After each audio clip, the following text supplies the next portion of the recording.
Salam sejahtera. Video ini akan membincangkan ujian bukan parametrik Kruskal-Wallis. Ujian Kruskal-Wallis adalah ujian bukan parametrik yang setara dengan ujian ANOVA satu hala. Dia juga dikenali sebagai Analysis of Variance by Ranks. Ujian Kruskal-Wallis digunakan untuk membandingkan 3 atau lebih sampel untuk memastikan sampel-sampel tersebut datang daripada populasi yang sama. Skala ukuran yang sesuai menggunakan ujian Kruskal-Wallis paling kurang adalah ordinal. Data, nisbah, ratio dan interval juga boleh menggunakan ujian Kruskal-Wallis jika tidak memenuhi andaian yang diperlukan bagi menjalani ujian ANOVA satu hala. Setiap sampel untuk kumpulan mesti mempunyai sekurang-kurangnya 5 pemerhatian. Sampel data disusun dari rendah ke tinggi sebagai satu kumpulan. Andaian untuk ujian Kruskal-Wallis adalah 1. Data pemboleh ubah bersandar adalah data selanjar atau data ordinal. Dan 2. Data pemboleh ubah tidak bersandar adalah data kategori dan mempunyai 3 atau lebih kumpulan. Ketiga, data perlu dikumpul melalui pemerhatian yang bebas. Dan keempat, taburan skor pemboleh ubah bersandar untuk setiap kumpulan dalam pemboleh ubah tidak bersandar perlu dalam bentuk yang sama. Mari kita lihat kepada hipotesis untuk ujian Kruskal-Wallis.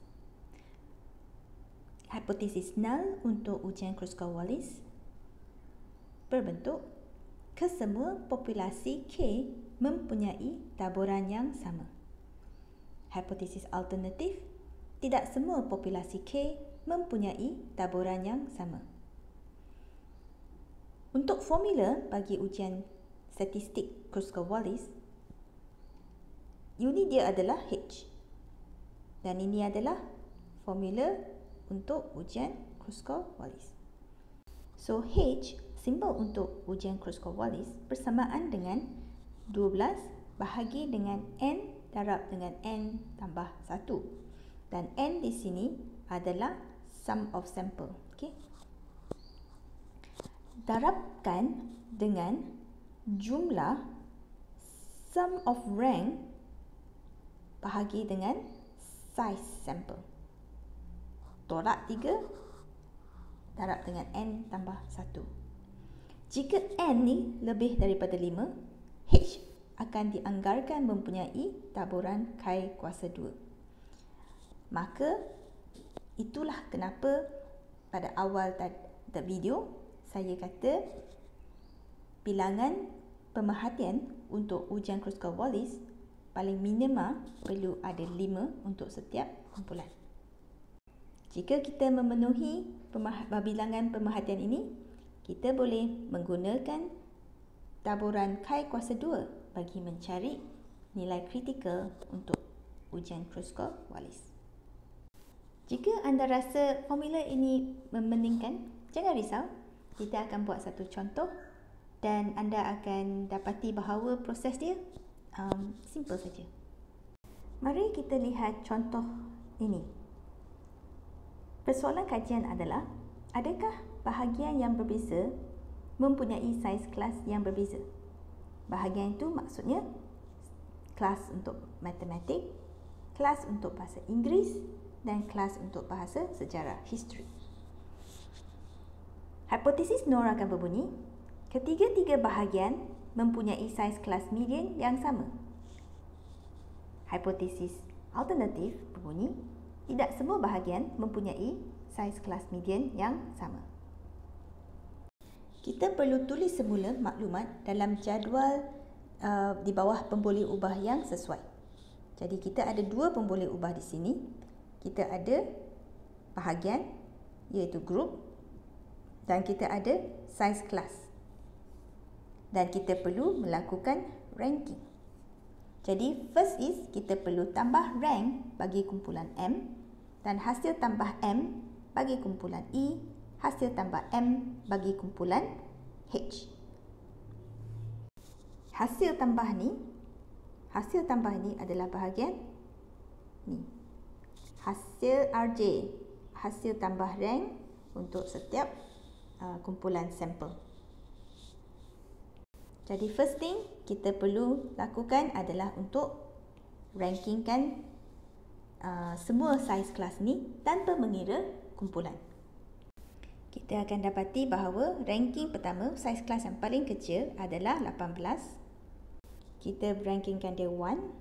Yang kedua ada kelas saiz 23, ranking 2. Ketiga adalah kelas saiz 30. Dan kita lakukan ranking untuk semua. Kita akan dapat ranking seperti ini. Sekarang kita boleh hasilkan ataupun tambah mengikut kumpulan. Jadi M kita tambahkan untuk M, E dan H. Untuk kumpulan M, kita ada 2 tambah 6 tambah 9 tambah 15 tambah 12 dan kita akan dapat 44. Untuk kumpulan E, kita ada 10 tambah 11 tambah 14 tambah 8 tambah 13, kita akan dapat 56. Dan untuk kumpulan H, kita ada 3 tambah 5 tambah 1 tambah 4 tambah 7 dan kita akan dapat 20. Sekarang kita boleh masukkan dalam bahagian ini. Jadi H kita adalah bersamaan dengan 12 bahagi dengan N. Kita ada berapa N? 15N.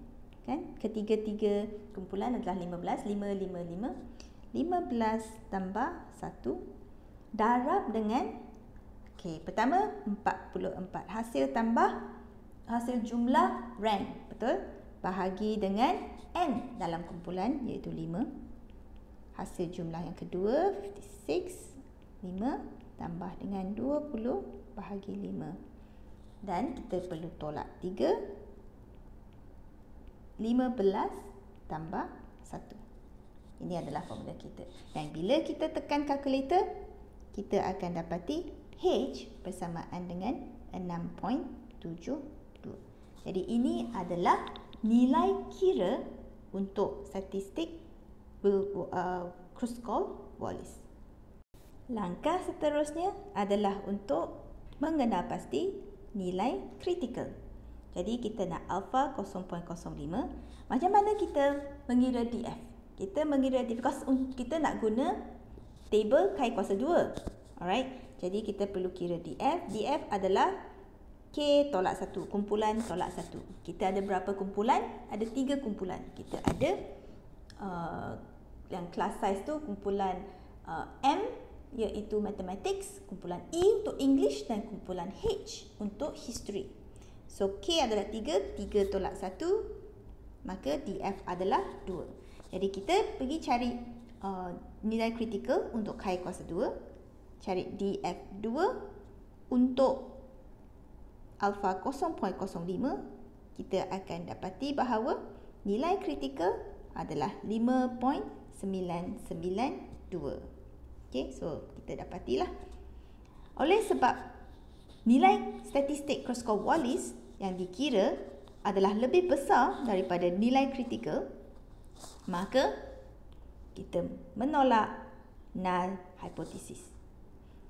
Kalau kita menolak null hypothesis, kesimpulan yang kita boleh tulis adalah terdapat perbezaan saiz kelas median antara kelas matematik, bahasa Inggeris dan sejarah yang signifikan. Jadi seperti mana yang dibincangkan untuk ujian ANOVA satu hala, jika kita mendapat perbezaan yang signifikan, kita perlu melakukan ujian post hoc untuk mengenal pasti kumpulan mana yang berbeza dengan kumpulan mana, kerana ujian keputusan yang signifikan pada tahap Kruskal-Wallis atau di sini hanya memberi maklumat kepada kita terdapat sekurang-kurangnya satu kumpulan berbeza dengan yang lain, tetapi kita tidak tahu yang mana. Ada kemungkinan setiap kumpulan berbeza dengan kumpulan yang lain. ada kemungkinan hanya satu. Jadi, kita perlu melakukan ujian post hoc untuk mengenal pasti kumpulan mana yang berbeza. Ujian post hoc untuk Kruskal-Wallis adalah pairwise comparisons of average ranks. Statistik untuk ujian pairwise adalah D. D adalah simbol untuk pairwise comparison of average ranks. Jadi D bersamaan dengan nilai mutlak perbandingan antara dua kumpulan. The sum of rank dua kumpulan. Jadi kat sini sum of rank I kumpulan salah satu tolak dengan sum of rank J, maksudnya kumpulan satu lagi yang ingin dibandingkan tersebut. Dan point critical kita juga perlu kira point critical. Okey, point critical kita boleh kira melalui rumus ini. Rumus ini maksudnya apa? Bahag ini X kuasa 2 alpha K tolak 1, ini adalah nilai critical kita yang kita dah kira tadi. Okey, nilai critical kita. Darab dengan n plus 1 bahagi 12, darab dengan 1 over n kumpulan I tambah 1 over n kumpulan J. Dan jika D iaitu pairwise comparison tu, nilai mutlak untuk D ni lebih besar daripada critical point, maka kita menolak null hypothesis dan kita kata nilai average ranks tu antara dua kumpulan itu mempunyai perbezaan yang signifikan. Mari kita lakukan contoh dan anda mungkin akan lebih memahami proses dia. Langkah pertama, mari kita kirakan point critical. Mari kita kirakan point critical kita. Kalau kita masukkan semua maklumat yang ada di sini, chi-square kita, alpha kita 0.05, betul? K tolak 1 adalah 2. Tadi kita dah cari, dah kira.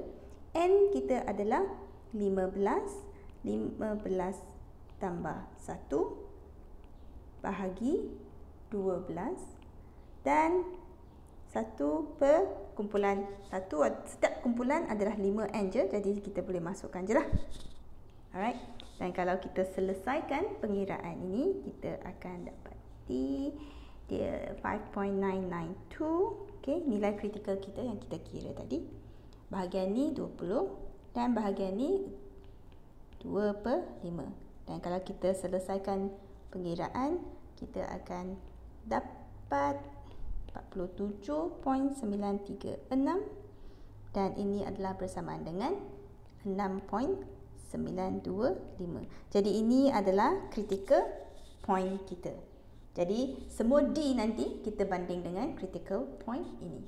Sekarang kita nak cari D. Jadi tadi kita kata D adalah apa? D adalah nilai mutlak average kan? Purata rank setiap kumpulan yang kita nak bandingkan lah, purata rank. Jadi purata rank untuk matematik adalah apa? Jumlah rank 44, jumlah N 5, purata rank adalah 8.8. Purata rank untuk Inggeris, kelas Inggeris, sum of rank 56, jumlah N 5, purata rank 11.2. Purata rank untuk kelas sejarah, history, kita bahagi jumlah rank 20 bahagi dengan jumlah N kumpulan 5. Jadi purata rank untuk kelas sejarah adalah 4. Jadi sekarang kita boleh cari D. Alright. Jadi kita nak cari D. Saya tukar color sekejap. Kita nak cari D. D kita nak bandingkan antara matematik dengan bahasa Inggeris. Jadi bersamaan dengan jumlah nilai mutlak matematik 8.8 tolak dengan bahasa Inggeris 11.2, nilai mutlak dia 2.4. Alright. Lepas tu kita nak kira untuk bahasa Inggeris dan sejarah. Nilai mutlak dia 11.2 tolak dengan 4 samaan dengan 7.2. Lepas tu kita ada D untuk matematik dan sejarah. 8.8 tolak dengan 4 samaan dengan 4.8. Jadi antara tiga nilai ni, antara tiga nilai D, yang mana adalah lebih besar daripada nilai kritikal, maka itulah mempunyai perbezaan yang signifikan. Jadi kita boleh perhatikan bahawa yang mempunyai perbezaan yang signifikan adalah antara kelas Inggeris dengan kelas sejarah. Jadi kat sini D adalah lebih besar daripada nilai kritikal. Maka terdapat perbezaan kelas yang signifikan, kelas size yang signifikan antara kelas bahasa Inggeris dengan bahasa Inggeris dengan sejarah. Saya nak ingat di sini ya, Kruskal-Wallis ini adalah cara kita membuat keputusan menolak atau gagal menolak Kruskal-Wallis adalah bahawa D perlu lebih besar daripada nilai kritikal. Mari kita lihat macam mana kita nak melakukan analisis ini dalam SPSS. Langkah pertama, of course, input data. Ada dua pun boleh ubah. Kita ada class size dan juga kumpulan. Kumpulan masuk apa? Kumpulan masuk bahasa matematik, bahasa Inggeris dan sejarah. 3 kumpulan. Alright, jadi kita ada 3 kumpulan. Ada 1, ada 2 dan ada 3. Langkah kedua, pilih Analyze, Non-Parametric Test, Legacy Dialogues, K Independent Sample. Langkah ketiga, masukkan class size dalam test variable. Okay, masukkan class size dalam test variable. Dan grouping variable, make sure anda ingat untuk define the group. Okay, kita boleh define group lah. Dan make sure anda klik Kruskal-Wallis. Jadi define group dia ada minimum, maksimum.